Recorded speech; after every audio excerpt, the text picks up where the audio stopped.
ആദ്യം ഇത് പോലീസിന് അന്വേഷിക്കാൻ താല്പര്യമില്ലായിരുന്നു. കോടതി നിർദ്ദേശത്തെ തുടർന്നാണ് അന്വേഷണം തന്നെ. ആ അന്വേഷണം തന്നെ ഇന്നിപ്പോൾ ഹൈക്കോടതി വിലയിരുത്തിയതനുസരിച്ചാണെങ്കിൽ അന്വേഷണ ഉദ്യോഗസ്ഥൻ തിടുക്കപ്പെട്ട് വളരെ തിടുക്കത്തോടെ അനവധാനതാപൂർവം അവധാനത ഇല്ലാതെ ഒരു റിപ്പോർട്ട് കൊടുത്തു, റഫർ റിപ്പോർട്ട് കൊടുത്തു. ഇവിടെ ജസ്റ്റിസ് കമാൽ പാഷ പറഞ്ഞതുപോലെ എങ്ങനെയെങ്കിലും മന്ത്രി ഒന്ന് രക്ഷിച്ചെടുക്കണം എന്ന മറ്റുള്ളൊരു റിപ്പോർട്ട് കൊടുത്തു. ആ റഫർ റിപ്പോർട്ട് കോടതി അംഗീകരിക്കുകയും ചെയ്തു. അവിടെ മജിസ്ട്രേറ്റിനും പിഴവ് പറ്റിയെന്ന് ഇന്ന് ഹൈക്കോടതി ചൂണ്ടിക്കാണിക്കുമ്പോൾ ഈ വിഷയത്തിൽ മന്ത്രിയുടെ തെറ്റ് യഥാർത്ഥത്തിൽ ഇത് അന്വേഷണത്തിനുള്ള ഉത്തരവാണെങ്കിൽ പോലും തെറ്റ് അവിടെ പ്രൂവ് ചെയ്യപ്പെടുകയാണെന്ന് തോന്നുന്നുണ്ടോ?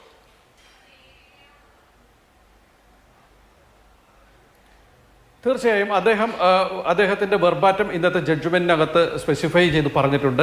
അത് കേൾക്കുന്ന ഒരാൾക്ക്, അത് വായിക്കുന്ന ഒരാൾക്ക് ഇദ്ദേഹം ഇന്ത്യൻ ഭരണഘടനയെ ഡിസ്റെസ്പെക്റ്റ് ചെയ്തു എന്നും ഇൻസൾട്ട് ചെയ്തു എന്നും ബോധ്യപ്പെടുന്ന വിധത്തിലുള്ളതാണ്. അതിൽ എതിരഭിപ്രായം ആർക്കും ഉണ്ടാകും എന്ന് എനിക്ക് തോന്നുന്നില്ല.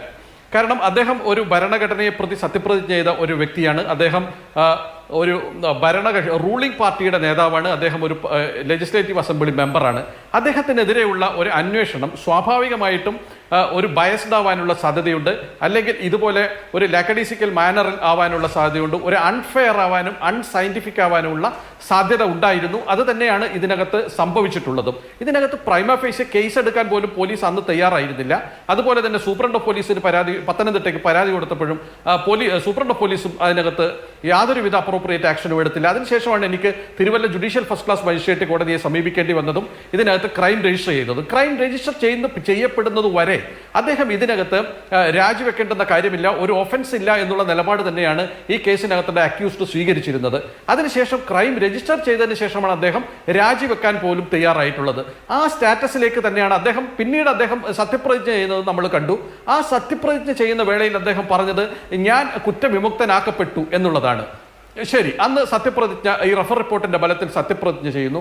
ആ സെയിം സ്റ്റാറ്റസിലേക്കാണ് ഇന്നത്തെ ജഡ്ജ്മെന്റോടുകൂടി അദ്ദേഹം വീണ്ടും അക്യൂസ്ഡ് ആയിട്ട് ആ കേസിനകത്ത് തിരിച്ചു വന്നിരിക്കുന്നത്. അങ്ങനെയാണെങ്കിൽ അന്ന് അദ്ദേഹത്തിനുണ്ടായിരുന്ന ധാർമ്മിക ബോധം ഇന്നും നിലനിൽക്കത്തക്ക ബലമുള്ളതാണ്. ആ ധാർമ്മിക ബോധം ഇന്നും ഉണ്ടെങ്കിൽ അദ്ദേഹം ഈ ക്രൈംബ്രാഞ്ച് അദ്ദേഹത്തിന്റെ കീഴിൽ തന്നെയുള്ള അദ്ദേഹത്തിന്റെ ഗവൺമെന്റിന്റെ കീഴിലുള്ള ഒരു പോലീസ് ആ കേസ് അന്വേഷിക്കുമ്പോൾ ധാർമ്മികമായ ആ ബാധ്യത ഏറ്റെടുത്തുകൊണ്ട് അദ്ദേഹം ഈ പദവിയിൽ നിന്ന് മാറി നിന്നുകൊണ്ട് ഈ അന്വേഷണത്തെ നേരിടുകയാണ്.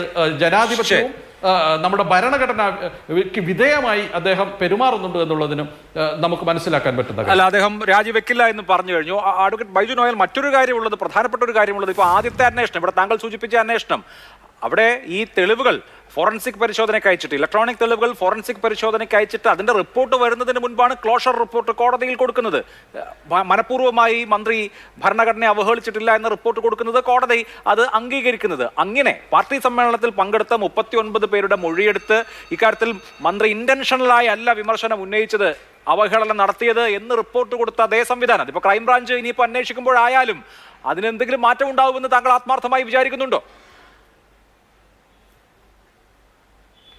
Prakash Singh versus Union of India കേസിൽ സുപ്രീം കോടതി പറഞ്ഞിരിക്കുന്ന കാര്യം, police has become a mere tool in the hands of unscrupulous political masters എന്നാണ്. ഇത് തന്നെയാണ് ഈ കേസിനകത്ത് ഈ ഇൻവെസ്റ്റിഗേറ്റിംഗ് ഓഫീസർ ചെയ്തിരിക്കുന്നത്. In B R Kapoor versus Union of India, the honourable supreme court held that a country having a written code, it is supreme, nobody is above or beyond the constitution. ഈ കേസിനകത്ത് ഇദ്ദേഹം ഈ പറയുന്ന accused ഈ പറയുന്ന ഭരണഘടനയ്ക്ക് വിധേയനായി കഴിയേണ്ട ബാധ്യതപ്പെട്ട ഒരാളാണ്. അദ്ദേഹം ഭരണഘടനയെ പ്രതി സത്യപ്രതിജ്ഞ ചെയ്ത ഒരു വ്യക്തിയാണ്. ഇതിനകത്ത് ഇൻവെസ്റ്റിഗേറ്റിംഗ് ഓഫീസർ ഒരു ഡെപ്യൂട്ടി സൂപ്രണ്ട് ഓഫ് പോലീസാണ്. അദ്ദേഹത്തിന്റെ മുകളിലുള്ള ഒരു പൊളിറ്റിക്കൽ മാസ്റ്ററിനെതിരെ ഈ കേസ് ഒരു ഫ്രീ ആൻഡ് ഫെയർ മാനറിൽ അന്വേഷിക്കാൻ സാധിക്കുകയില്ല എന്നുള്ളത് തന്നെയാണ്. അതുകൊണ്ടാണ് ഇന്ന് ഇതിനകത്ത് ബഹുമാനപ്പെട്ട ഹൈക്കോടതി ഉപയോഗിച്ചത്, ഞാൻ ഇതിനകത്ത് ഈ കേസ് അന്വേഷിക്കുന്നത് ഇന്റഗ്രിറ്റി ഉള്ള ഒരു ഓഫീസർ വേണം എന്നുള്ളതാണ്. അതായത് പോലീസിനകത്ത് ഇന്റഗ്രിറ്റി ഉള്ള ഓഫീസർമാരും ഇന്റഗ്രിറ്റി ഇല്ലാത്ത ഓഫീസർമാരും ഉണ്ട് എന്നുള്ളതാണ് അത് വെളിവാക്കുന്നത്. അങ്ങനെ ഇന്റഗ്രിറ്റി ഇല്ലാത്ത ഒരു ഓഫീസറാണ് ഈ കേസ് നേരത്തെ അന്വേഷിച്ചിട്ടുള്ളത്.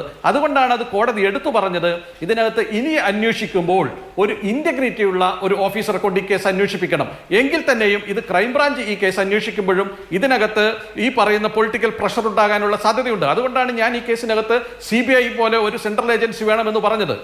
പല കേസുകളുടെ അകത്തും പല കേസുകളും CBIക്ക് വിടുമ്പോൾ സുപ്രീം കോടതിയും കേരള ഹൈക്കോടതിയും ഒക്കെ പറഞ്ഞിട്ടുള്ള കാര്യങ്ങൾ ഇതിനകത്ത് ഈ പറയുന്ന ഇതുപോലെയുള്ള പൊളിറ്റിക്കൽ മാസ്റ്റേഴ്സ് അല്ലെങ്കിൽ പ്രബലരായിട്ടുള്ള ആളുകൾ, സമൂഹത്തിൽ സ്വാധീനമുള്ള ആളുകൾ, ഗവൺമെന്റിൽ സ്വാധീനമുള്ള ആളുകൾ, അത്തരം ആളുകൾക്കെതിരെ കേസുകൾ അന്വേഷിക്കുമ്പോൾ അത് ഒരു സെൻട്രൽ ഏജൻസി CBI പോലെ ഒരു സെൻട്രൽ ഏജൻസി അന്വേഷിക്കേണ്ടെന്ന ആവശ്യകതയെക്കുറിച്ച് പല ജഡ്ജ്മെന്റുകളുടെ അകത്തും ബഹുമാനപ്പെട്ട ഹൈക്കോടതിയും സുപ്രീം കോടതിയും ഒക്കെ ചൂണ്ടിക്കാണിച്ചിട്ടുണ്ട്.